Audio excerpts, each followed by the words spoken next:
So last week we left off with Jehu. Jehu is riding and marching. He killed the king of Israel, shot through the heart. Right behind him came, tell me what this name I always butcher. Ahaziah. I got it. See, I knew that. Y'all said it first and then I said it second. So I was programming your mind. So no. Ahaziah, right? True case of wrong place at the wrong time. Or was it? Now, obviously, I ask these questions not so much to say, hey, we know what history was.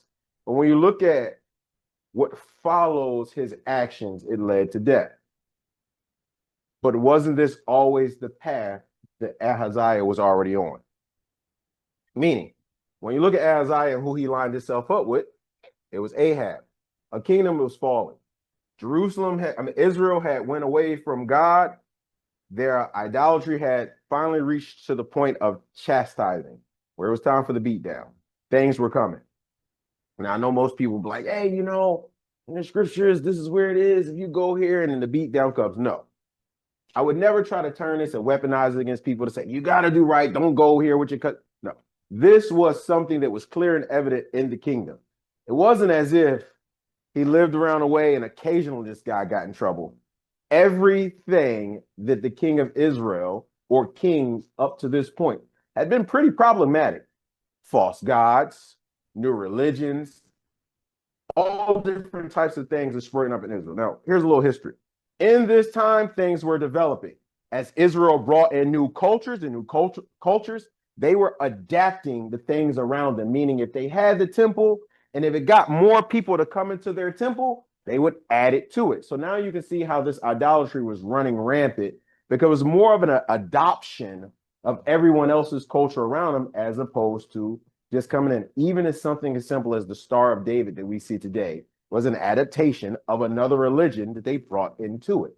Now, I'm not saying that the Star of David is wrong. I'm just showing you how Israel had so much going on that the people were trying to keep up with the religious culture of all the other people that's coming in. Now, talk to a lot of people up and down the East Coast, some out in the South and some out West. One of the things they never talk about is a increase or a religious pandemic. Most people wouldn't even think of it, or a religious epidemic, pandemic, whatever one they want to call it, where religion comes into an area and pretty much takes over that area. Now, growing up in Philadelphia, I've seen that. I've seen cultures of Christianity or whatever it may be try to keep up with the other religions, meaning if this one is more extreme and extravagant, we got to be it too, because we want to keep the people. And remember what those two castes were originally designed for. To do what? It wasn't worship. That's the thing that Israel was selling. And imagine if we were there and they would have said, oh, they built the two castes. Everybody would have said, this is for worship. But we got an inside take on why those two castes were built by Jeroboam. Y'all remember? To keep the people from leaving Israel and going to Jerusalem. So you see how that is the true reason? It's not worship. It was the same thing when they built the calf in the desert and they said, hey, we're going to build this calf to worship it because that's not happening according to what Moses said. You see, he's taking too long to come down. So these things are really built under a false pretense, but religion or worship is attached to it. So we can see that all of these things were coming in because they were already created by Jeroboam, but they weren't real. So on top of the religions that's coming into the community, that's bringing all their false ideologies, they're not real. But the people who know the real religion, time is beating them down. We've had what? Siege, say that word. Siege. I don't even think it's a we had sieges. We had a lot of people sieging, right? We had famine in the land. We had drought. We had so much going on. So can you imagine a world or a town or a city? Now, I say a world because at this time, in their culture, that would have been their world. So let me back up. I know I'm telling a lot about the culture, and I know we was talking about Jehu. And the reason why I'm telling a lot about the culture is I'm trying to tell you the state that it wasn't just Jehu doing his job that was foretold so long ago. Israel itself had kind of started decay. You know, when your dentist say, hey man, you gotta stop eating candy. That tooth right there is starting to rot out, and it just don't stop. So the decay kept happening, but it just kept introducing more and more different types of candy into this culture. So we're past that. The reason why I say that is, what's that name? I said that Ahaziah had attached himself to something that was decayed. And not only contagious, look what the state of Judah becomes just because the door is open. Now we know, if you've been reading, you've been studying, Israel had how many kings that were wicked? All of them. Go ahead. You don't even got to give me a number. If you said all, that's the answer. I think it was like 20, but all of them went on the path of wickedness. But Judah wasn't supposed to be so. Judah had to in their front door. Now, if I'm not mistaken, the Golden Temple is still there, right? Hasn't been raided. It's still supposed to be this beacon that brings people in belief. But look at what the king is doing, going to a place where they have multiple religions. And not only do they have multiple religions, the cultures are starting to get intertwined. As they lose wars, as they lose fights, people bring it in. Maybe you might not lose the fight, but you might have lost the territorial properties of that area. So therefore, you could bring in wife, kids, cat, dog. I was watching something on TV, and it was such a subtle change in this world that I didn't even think about it until I really thought about it. The amount of people that have dogs that live in their house nowadays compared to about 15 years ago is dramatically changing. And that is because some people came and they said, hey, we would rather have our dogs inside because this is how we treat dogs in our culture. So then other people around them said, well, you know what? That's not a bad idea. I can have dogs in my house too. That's where you get this split from. Some people say, I don't want no dog in the house. Some people say, I love my dog like my kids. It comes from cultural. People coming in bringing stuff. So as we can see, he getting ready to get bit by that dog. Hard. All right, let's go. Now where we at? 27. 927 to 1027. All right, good. You knew where you was at. I don't be making highlights. I like to leave it up to y'all. All right. And Ahaziah, king of Judah, saw this and fled. So he already knew. In a situation, it was bad. But as first, after seeing the king of Israel, I'm not say names, the king of Judah decided now it's time to break ties. But when you operate this close to sin, normally is it safe or a swift time to break ties? And Ahaziah, king of Judah, saw this and fled up the way of Beth Haggan. And Jehu pursued him and said, strike him too, in a chariot, at the ascent of Gur, which is by And he fled to Megiddo, and there he died. Anybody read this account in Chronicles? All right, so what's the differences? So in Chronicles, you get a different account. You get a different account as he fled, and it makes it seem like he just got away and died. So what actually happened is Jehu killed them both that day. But instead of doing the same thing that happened to the king of Israel, what he did is he understood and he let the body of Ahaziah, I'm saying that right, go back to Israel to have a proper burial. Why is that? Now remember in 10, and I remember Pastor Allen told y'all, make note of 10. What did the 10 say? What did it say?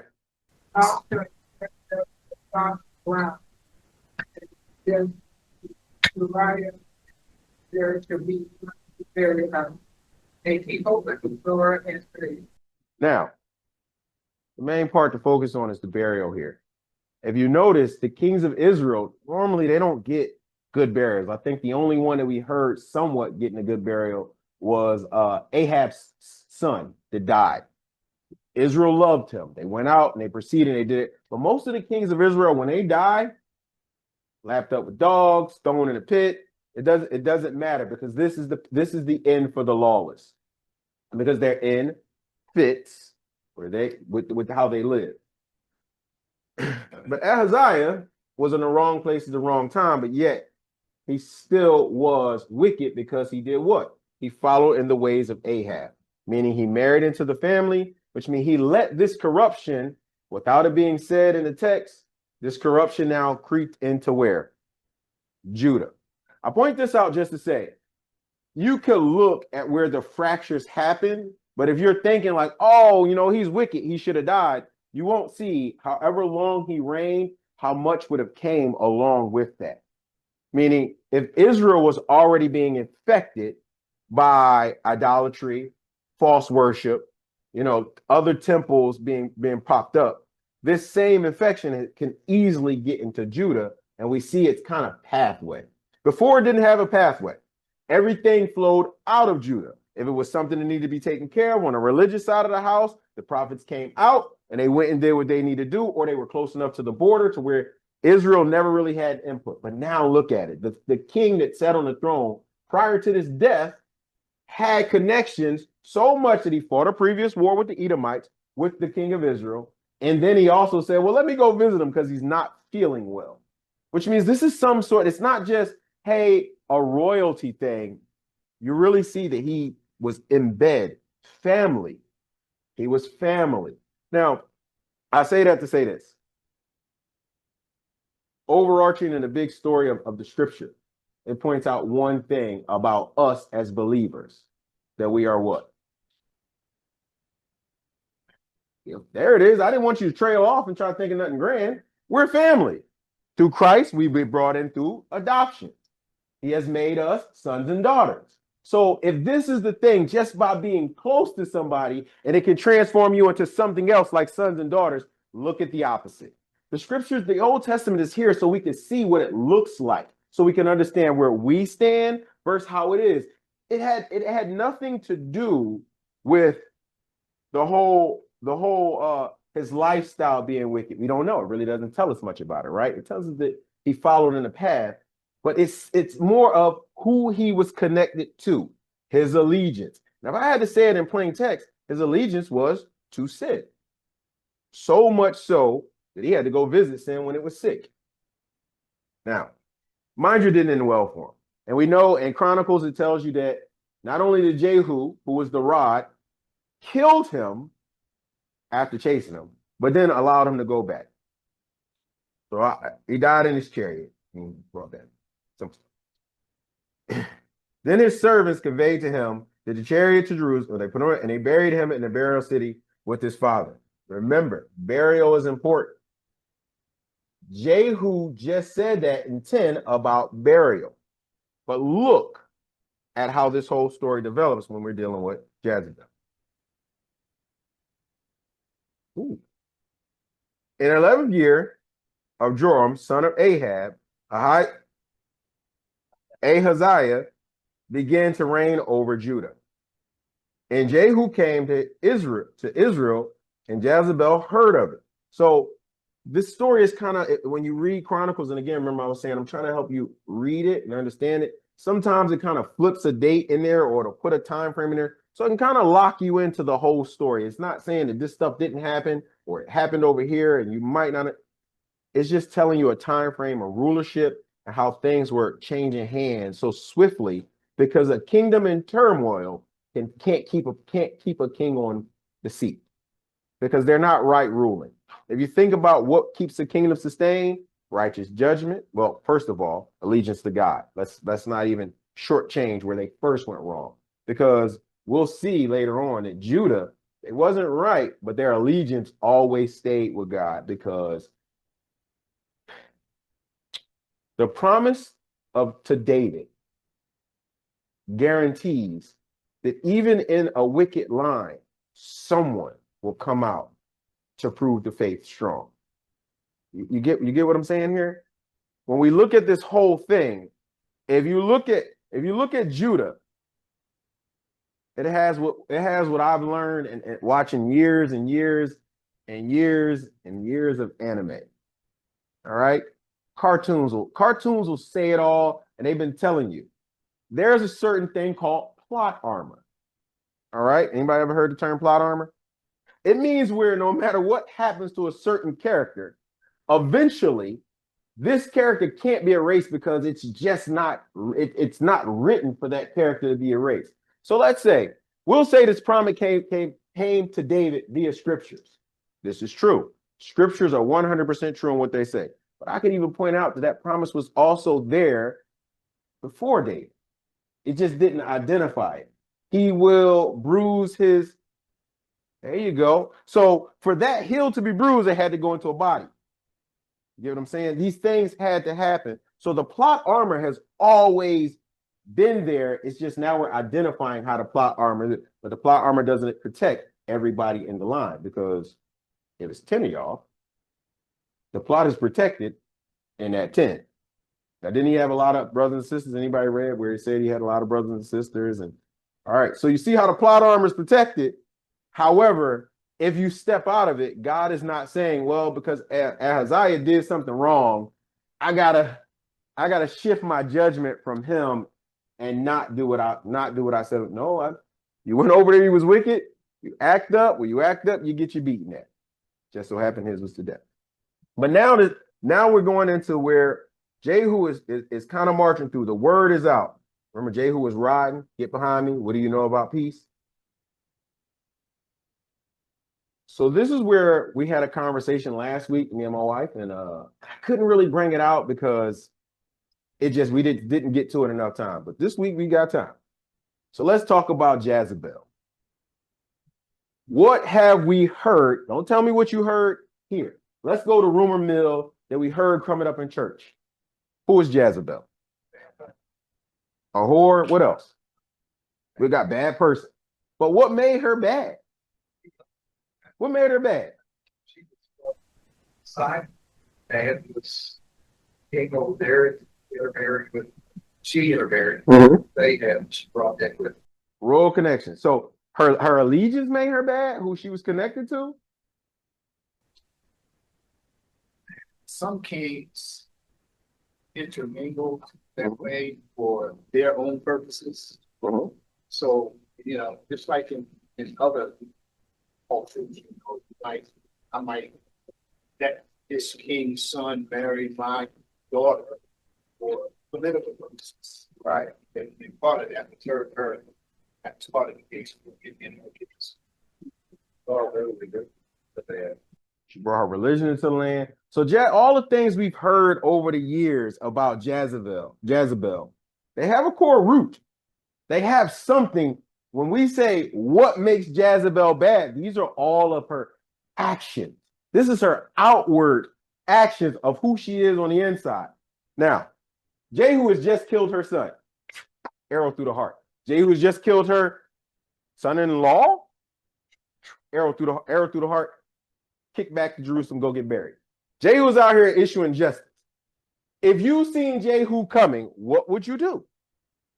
Run. Shoot first. Look at what Jezebel does.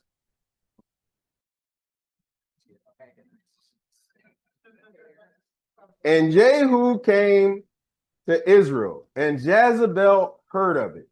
And she put paint on her eyes, adorned her head, and looked through a window. Now there's some deepness behind this. The single version has generated several interpretations, right? The text itself explicitly tells us why she did it. So we have to infer from historical, cultural, and literal context of who Jezebel is. She dressed as a queen, not a frightened fugitive. Jezebel, knowing her kingdom is falling, stood in front of death and painted her makeup on and put her clothes on. Who is Jezebel? What is Jezebel's sin? What is Jezebel doing before the retribution of God? All right, we say standing up. Bingo! We got the student. Man, if I had a gold star, I'd throw it that way. He kind of stole it from you. I don't even want to read the rest of it. No, that's fine. All right, so let's finish. Now that he told y'all the answer, Jezebel had just learned that Jehoram was dead, Ahijah was dead, and Jehu had been anointed king. Her dynasty had effectively collapsed. It was pretty much over for her. Instead of begging for mercy, fleeing, she put on royal makeup and arranged her hair. In ancient Near East, eye paint, often made from coal, was commonly worn by both royalty and nobility. It was necessarily intended to be seductive and also symbolize dignity and status. So she did I've heard in the past, most people said she got dressed up because she wanted to seduce Jehu. No. Jezebel was not the type to stand in front of a man and become submissive. I mean, we see Jezebel, she steps up and she says, I'm going to tell you what to do. Go kill that man, go do this, go take what you like. But it's always subtle. It was never really loud. It was just Jezebel doing what she would do. Corrupt from her place of pride. Where'd you say she was from, Dennis? And her dad was? Scripture's going to confirm that, right? Later on when they talk about with 10 and Jehu. Now, I've been pointing out things about Jehu, and I hope y'all been catching them. Let's go back a little bit. When Jehu was approached by the young prophet who went in there and did the deed and ran for his life, what was some of the things that was said by them by Jehu and the commanders when they approached? Did you come in what? So now we see that Jehu, after not even knowing what peace really was and who was bringing it, now he's like the author of peace. Get behind me. You know about peace. So we see that Jehu stands in a point of authority, but I want you to look at Jehu's actions, his words, the thing he say. I'm not trying to pull out and say he was a bad guy. Just want you to understand why Jehu is, when we see later on in the scriptures, when Jehu starts to, I don't want to say dwindle. I don't want to say lose faith. When Jehu's purpose is fulfilled, we can see some of those cracks that came from things like this.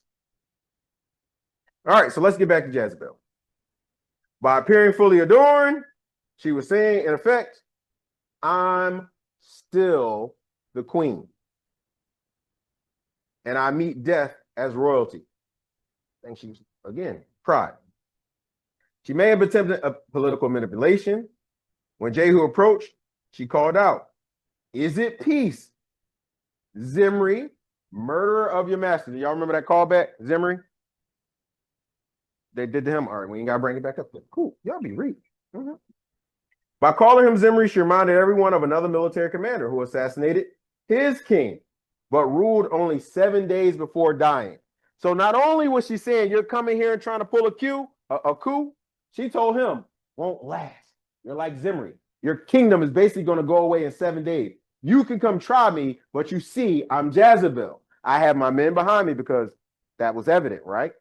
I have my men behind me. I'm adored as royalty. What could you do to me, the queen? Now, if I'm mistaken, Israel, when they approached Samuel, what did they ask for? A king. I'm not being sexist. I'm not being biased. I'm letting you know that the scriptures speak to where the scriptures speak, and the things that are silently said are words that are heavy coming out of the mouth of somebody that doesn't have approval to speak them. Meaning, Jezebel, who made you queen? The death of your son, did that just automatically happen? No, the next male heir would have been. We're keeping in line what we know about royal history, right? The next male, but she automatically said, it's me. I'm the queen. I'm already stepping up. It's no coronation. It's no ceremony. She just automatically assumed the role. And not only that, she told him, the person who is coming, who she see, comes in the name of the Lord. He tells him he won't even last 7 days. So when we see these little things, Jezebel isn't just standing there as someone that's getting ready to be killed. She's standing before God in full pride. Now we go back and we look at stuff like Zechariah, Isaiah, I believe Jeremiah. First thing they do when they come across it is, woe is me, I am undone, for I am a sinner. But we see Jezebel stands in front of judgment as royalty. She was saying, you're just another failure upser. Means you're just another person that's coming here to bring an uprising. Her appearance may have been intended to reinforce her authority while publicly challenging Jehu's legitimacy. Remember, I'm the queen. I stand high. I'm already in the castle. Why are y'all listening to somebody who we've seen have multiple coups in this town that don't even last long? 7 days max. Also, her whole conversation was political manipulation, kind of like Jezebel's last paint stroke on what she would think was a masterpiece of life. She's literally given her best conversation, one, not to just stop Jehu, but also to sway the people watching and listening to what she said. Because at the end of the day, she was one who spread false information, all acquired by her own rights. Everything that she's saying is things that she made up. The same way that she brought her false religions into Israel, the same way she told kings of Israel what to go and do and how to do it. Everything she does is because of her own will, where she stands. She doesn't consult God. She doesn't even consult the false idols that she believes in. Am I wrong? Did anybody read once that Jezebel was going to the temple? She just was popping them up everywhere. Like open a bunch of Popeyes and you don't even chick. It's crazy. I do not like chick. All right. So the text kind of, it really doesn't drag that whole thing out, but it does speak to something. So consider, Jehu has been sent specifically to execute judgment on Ahab's house. Check. Jezebel immediately assaults him rather than flatters him. So we know she wasn't getting dressed up to look good for him. Nothing in the conversation is just romance and seductive. So if anybody ever comes and say she was putting on makeup because she was trying to be beautiful, no. She's putting on makeup because her makeup and everything. Can you imagine? You just heard your son die and you call up the royal guard or the royal whoever. What is it? Yeah, them people. And they come out and they be like, what you need? And you be like, put some makeup on. Do my hair real good. Go get the best dress. I'm about to go out here and talk to him. He just killed like everybody. I don't think she should have seemed defeated. She should have seemed defeated because I think if she'd have just took the defeat, I don't know. But we know Jezebel, and this is what I say about things being in that chronological order and nobody can break it. I don't care how many people will say, come behind you and tell you, oh, the scriptures is this, break them. Change them. You can't. It is written. So with Jezebel's fate, the moment that prophecy came, Jezebel was good as dead. In fact, it would have been best for Jezebel if she'd have raised the dogs, put them in her house, fed them up. I mean, she's already crossing so many lines. Feed them all types of animal meat. That way she could at least pick the dogs that ate it.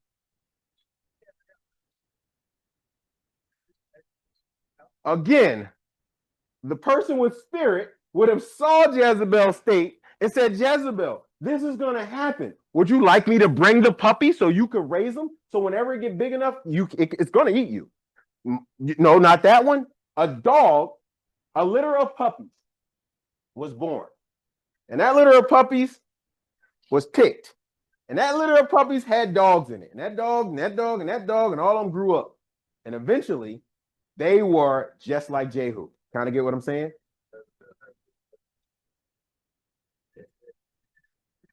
I mean, but she must have heard it in the land. Again, this prophecy wasn't a secret. It was so well known that Elijah feared for his life and went into the caves to hide. Because they were saying, how are you saying these things about the king and the queen and living? I mean, there's so many people who said, I want his head. Because this prophecy was known. They thought if they would have stopped the person that delivered the prophecy go away. Elijah, he's already up on a cloud. Jehu is on his way to the thing. Nothing stops God's judgment. We only go forward. Anybody went back to yesterday? My point exactly. We only go forward. Now, she knew she was about to die. One of the strongest literary themes that Jezebel chose, how she will face death. I don't think so. Rather than appearing terrified and disheveled, she presented herself with dignity. Again, I don't think so. These are my notes, so I'm arguing with myself here. I didn't write those I don't think so's in there, but when I see my notes, I realize I didn't think so. So now I'm telling you. Her final act was one of, what was that again, BJ? Pride. Pride. The irony. Earlier, Jezebel had manipulated her appearance. She orchestrated Naboth's death through false witnesses. She promoted Baal worship, which means she was building up the temple. She projected power and control. Now she's carefully preparing her appearance one last time, but none of it can stop God's judgment. You know, been having some strange conversations with people, and a lot of it's been, you know, up and down, people that die, you know, what do I think? And my answer is not, it's not what do I think about the actual death. When we see her preparing for her death, if she knew what she was preparing for, her death, right? If she knew what she was preparing for, don't you think she would have took another preparation, another suit, another option? But this is what it looks like when people are void of spirit. They can't see past their own volition and they walk into it unto death. Now, we all live. We all are here. We all born. John 3 tells us that we come flesh into flesh. You have to be born spirit by spirit, right? Jezebel had no spirit. She could not see past her own death.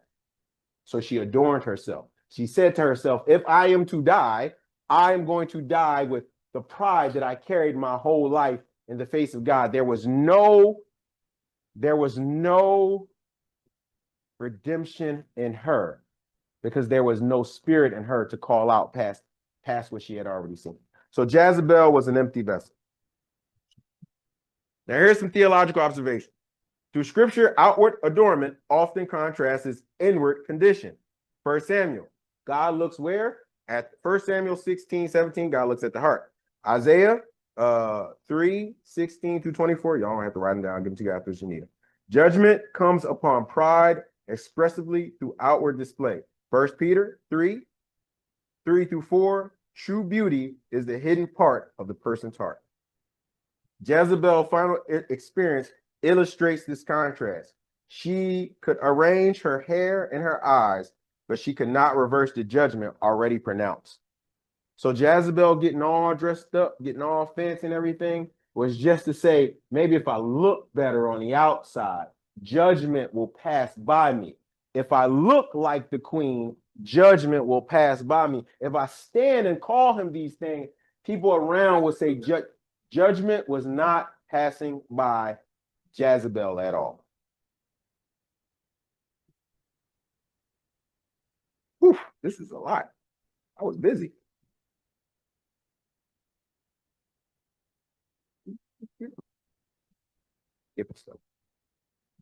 When I detail fits a larger narrative, that is, Jezebel spends time preparing her appearance rather than preparing her heart. The story isn't condemning cosmetics or adornments in themselves. You'll get people say, don't put makeup on and don't do your hair. You're going down the path of Jezebel. No, this had nothing to do with what we see her beautifying herself for. Yeah, I would never say it's wrong for a woman to get nice, get your hair done. Of course I would. But the heart of the matter does make it wrong. If the heart of the matter is still involved in pride, that's man or woman. Why? What is your reasoning for doing so? It's because we get to view Jezebel's heart. In these verses, I think we finally get to see the true Jezebel. Not the one barking orders, because yeah, we see her. We say, oh, you demanding, you just want to rule. No, we see that Jezebel was a prideful creature who before any god, she stood and said what she would do. I want you to understand. If we look at the contrast, I'm not going to compare her to David, but I'm going to say David's building of the temple. Who told David to build the temple? Even though it was a request, he asked. And in permission, he got it. Jezebel came right in town and did what she wanted to do. Her gods wasn't even controlled where they wanted to be. So Jezebel is a very prideful creature, and her pride has finally came to her. All right. Okay. So now let's get back to the rest of Jezebel. And Jehu came to the gate and said, is it peace? Zimri, she said, is it peace? Zimri, kill over your master. And he lifted his face to the window and said, simple words. Who is with me? Who? And two or three eunuchs looked down at him. Who is with me is a very prevalent question in the Bible. It doesn't happen often. It doesn't happen many times. And sometimes it switches up like who's for me? But who is with me is a very strong question scripture-wise. Because most of the time, if that decision isn't made, the people who stand on the opposite side of that decision faces judgment. So we got to look at it. Even though Israel is wayward, even though they're on their way to being scattered like sheep, we have to understand that even though the falling away, the teachings would have still been in the area, meaning it didn't erase Yahweh. It just created more temples for people to go to. This was the thing that was wrong. So when people would have heard who is with me, right? Eunuchs, people who would have studied the treasures, who would have had access to books, they probably would have came across texts where Moses was also saying the same thing. Who was with me, right or the left? And people had to make a decision. And when people made that decision, they met a fate. So as we see this right here, Jehu is still following the lines of just that question. Who is with me in the sense of serving the Lord? And he said, see if she got wings. Throw her down. And they threw her down and she didn't fly. Like at all. And some of her blood splattered on the wall and on the horse. And he trampled her underfoot. Jehu was about his business. If God said go strike him, he struck him. And he went it. Wow. So Jehu's such a cold killer. He said, and when I say cold, I'm more so saying like he was operating under the force of the Lord. And if you can't see that movement there as a joy, because imagine if Jezebel would have got her hands into really spreading. Man, it might be volatile. We might not be here. We might be in the temple somewhere. All of these things are spreading. But after he dropped her off the thing, or the eunuch threw her down, and he trampled her with his horse, he went in and ate and drank and said, now, these are one of them things where I said, pay attention to Jehu. We've seen his action. Everybody in here celebrating Jehu with me, right? We all whoop, whoop, do the thing. But fractures come in conversation first. They rarely show up in actions first. They come in conversation. So when we see this fracture happen, go and see this accursed one. Go and see this cursed one and bury her. Pause. What did 10 say again?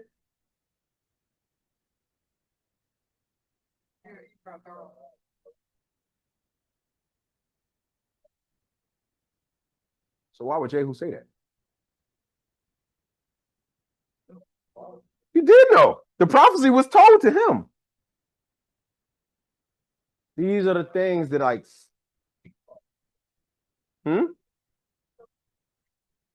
Well, again, let's stick with A. We're going to get to the B part.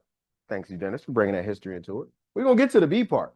But the A part is Jehu. I don't care what your reasoning is. You get what I'm saying? The reasoning behind it, it didn't matter. God's word was that she was going to what? Eaten by the dogs, left in the streets. So we see Jehu right now, after conquest, he gets real comfortable. He's got the victory to a point where he forgot what God said already.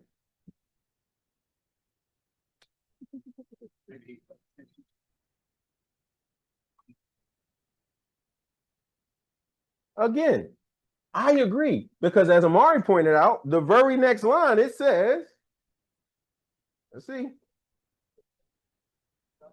So they bury all, go now, for she is the king's daughter, as Dennis pointed out. Royalty. But look at how they treated all the other kings. They bury them wherever they land. But this particular Jehu, after hearing the prophecy, said that he was going to do something else. After hearing what was Jezebel's fate, I want to make sure she's buried because she's a king's daughter. God didn't care that she was a king's daughter. He didn't tell him to do that. He said, get rid of her. Dogs are going to get her. Don't worry about burying her. But this is something that Jehu has introduced. Again, this is not pointing out a flaw of Jehu. I'm just saying, as we read the text, notice the first fracture. Because it's easy for us as believers to finish a mission and not pay attention to the first fraction. That first thing. Go ahead. Share your thoughts. All of these are highly possibilities. But look at how God spins right back around and say, I'm watching you, Jehu, in a very nice manner. So after he said, go bury Christine's daughter, so they went to bury her. But all they found was her skull and feet and palms of her hand. And they came back and informed him and said, this is the word of the Lord, which he has spoken by his servant Elijah the Tishbite, saying, in the portion of Israel, dogs are going to eat the flesh of Jezebel. This wasn't something mysteriously and new to Jehu. This wasn't something that prophecy, he had no more work to do. This was something that Jehu said he wanted to do because she was the daughter of a king, and it could have been that she came out and stood before him royally. But what God said to do is what was to be done. In fact, she should have just got pushed over, trampled, and went in the house, ate, and start getting the kingdom back together. But we see had another mindset for Jezebel's remains, but it wasn't supposed to be so that God came back. And so that's not what was going to happen. And of course, Isabel. If I showed you the eye here, I was trying, y'all. If only y'all knew, man, how many times I had to turn a J to an I to a J or a whole nother spell. Man, have you seen how they spell? Where is it? Elijah, Elyau. Yeah, that's what I'm up here dealing with. In my head, I know. I mean, I got it. Huh? It is my choice. It's definitely a choice. But trust me, it's a choice that I live with. It's just reading that choice out loud sometimes sounds crazy. Because if y'all ever hear me say Yisrael, that's because it's a Y. I could teach you, I could tell you all about it, but it's just too long of a lesson. All right. So when it comes to all of these things, we see that Jezebel's fate was fulfilled. Everything that God had promised to happen to Ahab's household happened. All because they all follow in the path of wickedness. Now we can read this story and we will hope that somebody would come out of Israel and turn the tides. But we know that's not going to happen. Has anybody been reading the prophets? I mean, yes, I'm asking a bold statement here because there's a lot of them. But have y'all been reading them? Occasionally, just pick up one. I mean, most of them are like 3 or 4 chapters. A little book of them. Take some time in between Kings and Chronicles. Read what the prophets are saying, because when you want to hear the voice of the people, they were the ones basically crying from this internal wickedness that already kind of started taking place. All right, so let's go. So Jezebel is up out of here. And Ahab had 70 sons in Samaria. And Jehu wrote letters and sent to Samaria to the rulers of Israel, to the elders, and to the gardens of Ahab, saying, and now with this letter come to you, since your master's sons are with you, and you have chariots and horses, and walled cities and weapons.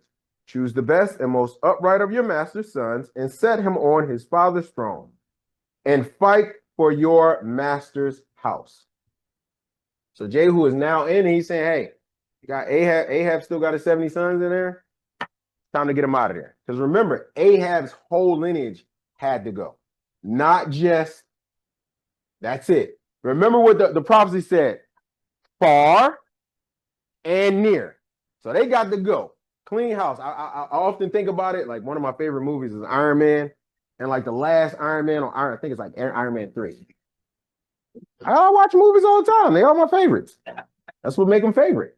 I put a heart. When I say favorite, it just means I got a little heart in them. That way I can get to them faster. I'm not using. And I guess I'm the only one who really watch TV. Y'all heart stuff too. All right. So on Iron Man 3, at the end of it, Iron Man is like in the worst position, and he does what's called a house call, where he just says, bring all the robots out, kill everybody in the process, because we want to win. So Jehu is now sitting where he belongs in Israel, but Samaria is the capital. So now I got to get the rest of them out of here, because if I don't get them out of here, this is a physical understanding. If I don't get them out of here, it's 70 of them. Eventually, they can uprise and come and get me. Now I got 70 wars, plus the Edomites that already hate us, plus Moab that hates us, plus Ammon that's over there, plus Assyria. I got to get internal control of my nation before I start moving forward anything external. Plus, Ben-Hadad is going to take care of anybody that try to escape. I mean, not Ben-Hadad, Hazael. All right, so Ahab sends that call out, and they were greatly afraid and said, look, 2 kings have not stood before him. How do we stand? And he who was over the house, and he who was over the city, and the elders also. And the guardians sent to Jehu, saying, we are your servants, and all that you say to us, we do. We do not set up anyone to reign. Y'all get what he just y'all get what he just said? What the letter is basically said? Conceding, a concession. Why? Because the proof was in Jehu's previous work. He didn't have to fight anymore. He just needed that proof of that work to go out and do what it's supposed to do. Listen to their reply. And they were greatly afraid and said, look, 2 kings have not stood before him. Meaning, the 2 kings that were on the battlefield, they were looked at extreme power. So they would have said, this is a triangle, right? Triangle. Got my shape right. So this is a triangle. And in this triangle, 2 sides should cripple one side. But what they did, what they saw here is Jehu's might and how he came and took out the 2 kings, which automatically wiped out 2 lines of rulership, even though Judah still had his plot armor. Wasn't going nowhere. But basically, Jehu had knocked down 2 kingdoms with 1 bow. Well, not really 1 bow. 1 bow. Bow, there you go. And he, guys, that. So they conceded. Do what is good in your eyes. And he wrote a second letter to them saying, well, thank you for your reply. If you are for me, again, this question comes up. If you are for me, and if you obey my voice, because right now, Jehu's voice, his actions are all according to who? The Lord. So all of these terms, these phrases are very powerful in what he's saying. Are you with me? Who's for me? These are things that are scriptural, that are kind of in New Testament, not implied, very much so. Where do you stand in your spirit, not in your flesh? So Jehu is saying, you've seen all this, but are you with me? Because this is Jehu's first kind of like push through. It shouldn't be this easy for people to just fall in line. But as we've been seeing, as Jehu marches, as Jehu walks, his enemies melt like butter, but the people behind him, or the people that come to him with these questions, is it peace? Who are we with? They automatically fall in line because something in them is showing them this isn't just Jehu's movement. Jehu has literally taken out 2 kings. What more can he do to us who are just here as guardsmen holding down a watchtower? Oh yeah, they slaughtered all of them. And he wrote a second letter to them saying, if you are for me, and if you obey my voice, take the heads of the men of your master's son and come to me at Israel by this time tomorrow. Now the king's sons, 70 beings, were with the great men of the city who brought them up. And it came to be, when the letters came to them, that they took the king's son and slew them, 70 men, and put all their heads in the basket and sent them to Israel. Yeah. I mean, it's heavy stuff when you think about it. But when you really look at Israel's past. Is it so heavy? I mean, Ahab had the opportunity. Now, when we say sons, this could have been grandsons, people that came in. He had 70 people that were willing to walk behind him in rulership. Jezebel had 70 people that were willing to say, we agree with you. But there was also remnants of hope. There was a unit that stood up there that probably said, we're tired of this land being the way it is. Go for a flight, Jezebel. There were people in this land that said, we are tired of famine. We're tired of this. And you 70 kings who've been ruling over us, you guys are useless. Your heads deserve to be in a basket. So when we see what Jehu is doing, he's waking up not just the kingdom, but the people in the kingdom to see what's really going on around him. And in fact, he's giving the people who were pressed down, who were, let's say, even though they were roles, they were captive in this role. They lived in Israel. He's given them an opportunity to be free and to kind of get back to where they belong. They're taking it. They're taking this opportunity. Now, mind you, I do believe that probably some of these people in there were opportunists. And what they took because, well, it's perfect time to step up in the rulership. But it still was for God's favor. Put them heads in a basket. Then the messenger came and informed him, saying, they have brought the heads of the king's son.